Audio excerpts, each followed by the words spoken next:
দর্শক এই মুহূর্তে আছি নওগাঁ জেলার নিয়ামতপুর উপজেলার পুরাতন বাস টার্মিনালে জনস্বাস্থ্য প্রকৌশল অধিদপ্তর অফিস। এই যে সাগর বাচ্চা আসতেছে, তার দোকান বর্তমানে ফাঁকা রয়েছে। এই যে দেখতে পাচ্ছেন সাগর বাচ্চা কিছু সময়ের জন্য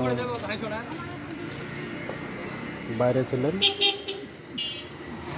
এখন দোকানে আসলো। দোকান এখনো খুললেন নাকি, না আগে খুলছেন?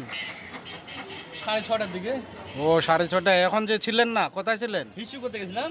আরে হিসু করার জন্য গেছিলাম।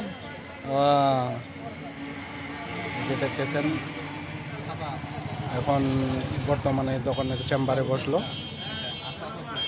আর এখানে অনেক মানুষকে পান খাইতে আসে, দেখতে পাচ্ছেন। এত ভিডিও করতেছি, টাকা কই? এত ভিডিও করছে, টাকা কই? হ্যাঁ, এই কথা বলে দিছে যে খালি ভিডিও করলেই হবে না, টাকাও ইনকাম করতে হবে, এই কথাই বললো।